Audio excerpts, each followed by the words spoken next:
Hey guys, what's up and welcome back to my channel. So today we're going to be talking about the female version of Joe Exotic. Now, if you didn't follow everything going on with Joe Exotic in the past few years at this point, which is scary to think about. Now, if you don't know who Joe Exotic is, I will leave links down below because truly there was so much going on that I don't think a little summary from me would really explain much to you. But in context of this story, what you do need to know is that Joe Exotic was known for purchasing and selling tigers, things of the cat family generally, and he was doing so in an illegal manner. His businesses were all over the place in terms of legality, morality, just a mess. But the tigers, the show was called Tiger King, were central, obviously. So truly there was a lot going on there that was more than just surface level, this guy is doing illegal shit. Keeping that in mind, a human being who seems to be following in Joe Exotic's steps, which is terrifying for the reasons I just listed before. Before we go into the madness that we're truly about to dive into, I did want to thank today's sponsor, which is Shudder. Shudder has the largest, fastest growing, curated selection of thrilling and dangerous entertainment, and it truly is the Netflix of horror. For $5.99 a month, or $56.99 a year, you can stream awesome thrillers, horror, and suspense. Not only are new supernatural terrors, thrillers,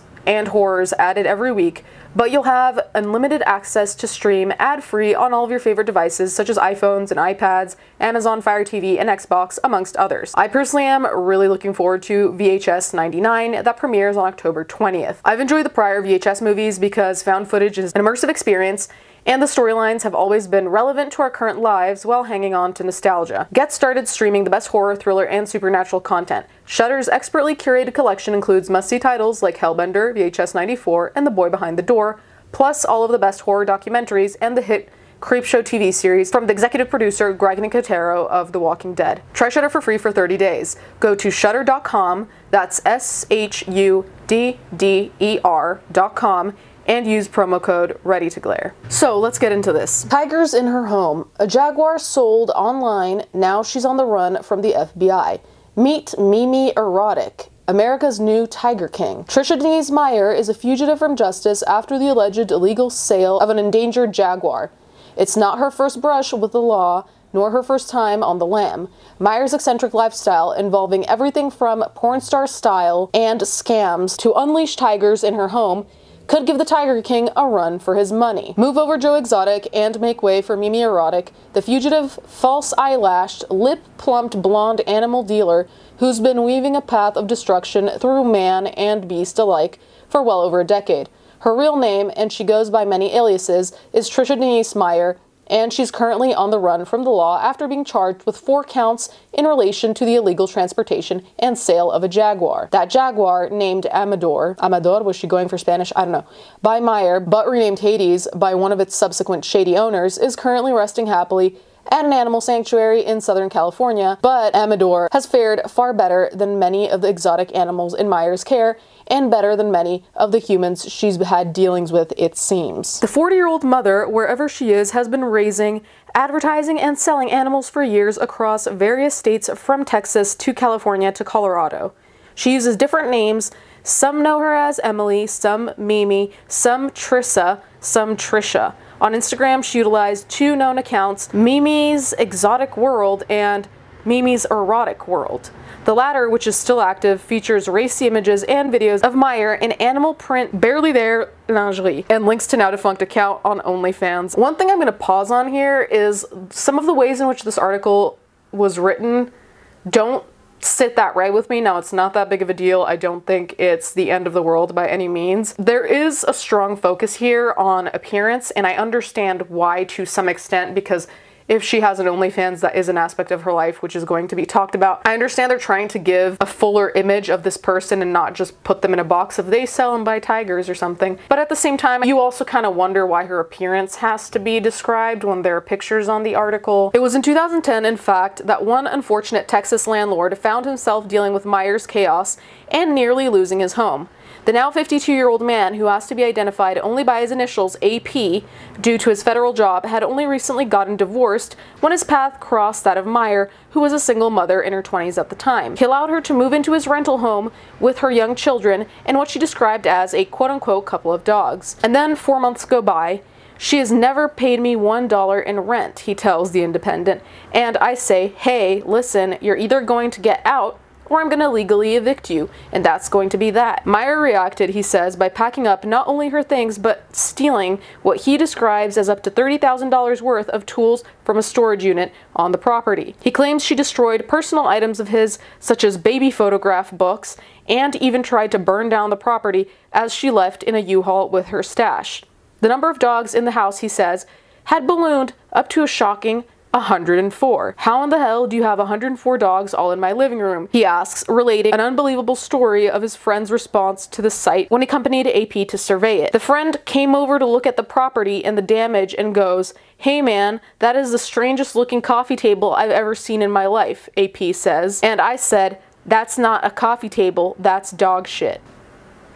I already read this article, obviously, but I feel like I'm in shock every time I read it because truly there's just so much adding up so quickly. And I think that's what makes this story interesting within its own morbid little sphere, because I just feel like every time there's one thing that you're already like, this is fucked up, this isn't okay, this is weird, whatever it is, you barely finish that thought before you get to the next thought that's already like, oh, this is even more fucked up, or this is even weirder. And I feel like the whole story keeps going like that, which is what makes it so interesting. I don't even know how to picture 104 dogs. Like, that is such a massive number. I literally don't even know how that would fit in a house. So obviously we know that Myers is a businesswoman of sorts in terms of selling these animals.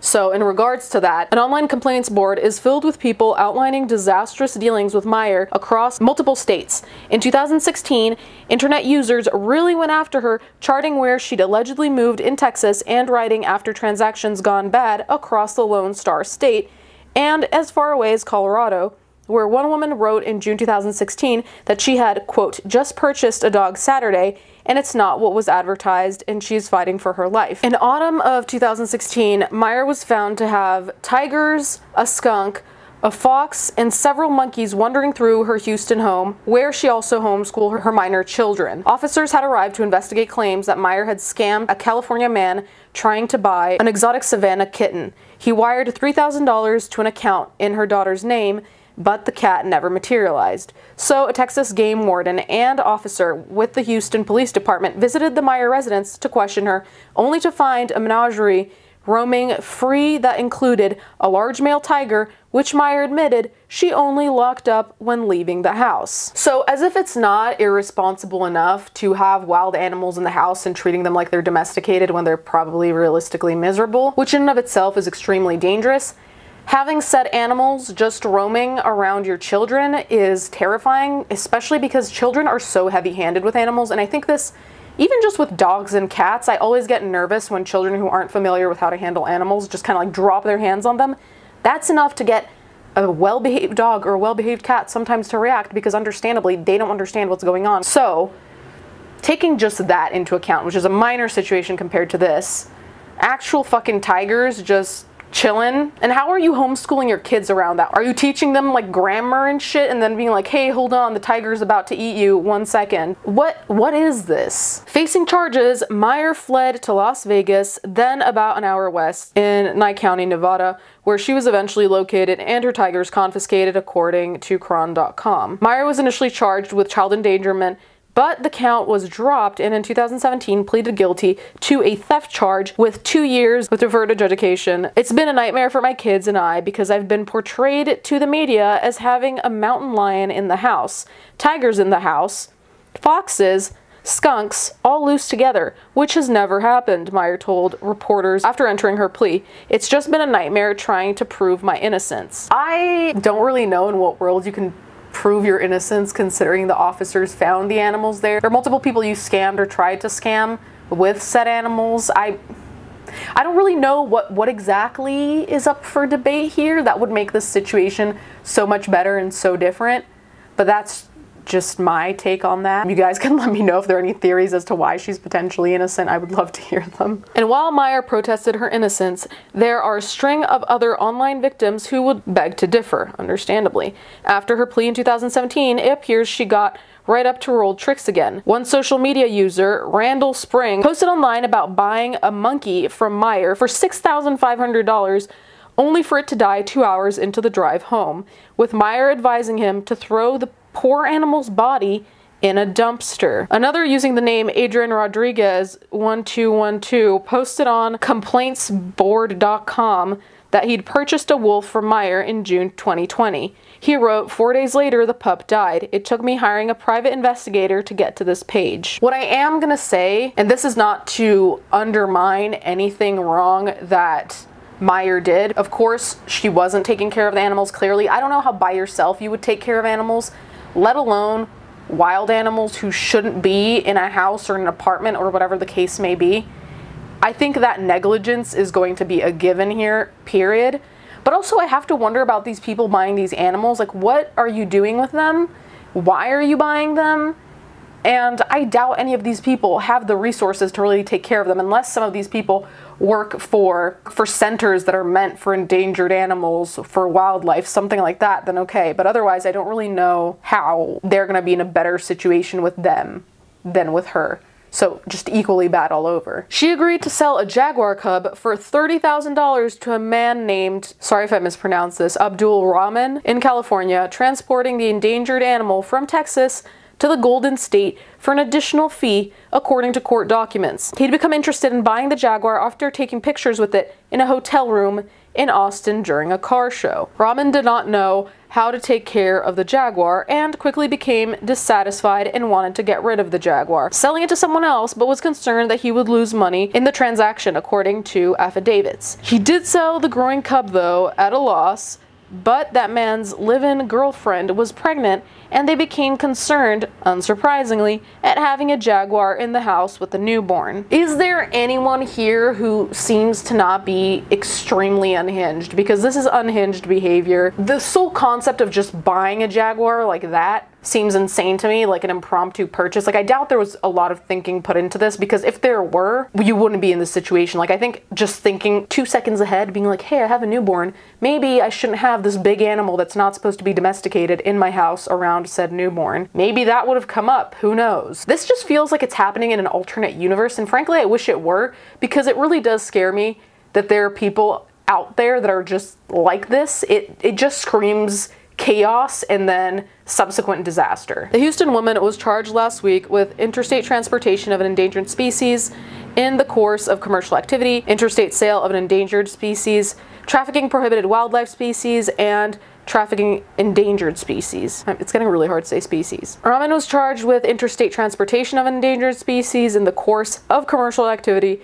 trafficking prohibited wildlife species, and trafficking endangered species. The charges stem from violations of the Endangered Species Act, under which jaguars are protected, and the Lacey Act, which prohibits wildlife trafficking, according to the Department of Justice. Now authorities can't find Meijer. So as of when this was posted, which was basically a week ago, they can't find Meijer, so she is a fugitive. Frankly, I kind of wonder how you can just disappear like that, especially with 2 kids. Granted, they are younger kids, so I guess it's easier than older, more aware children, but I can't really imagine how it must be for the children as well, because obviously this is going to be traumatic to some extent, depending on her behavior as a mother, how much support they get from her as a mother, and other things, which is already extremely questionable, and I don't even think that's a stretch, considering she did put their lives in danger for this quote-unquote business scam she's running. So you guys can let me know what you think about all of this. I frankly just hope that they find her and that more comes out as to what exactly was going on there, and also how she got a hold of any of these tiger animals. Like, I don't know if she got them from some other sketchy person and then passed them on. You guys can let me know what you think in the comments down below. Thank you guys so much for watching. Thank you to my patrons as always, and I'll catch you guys next time.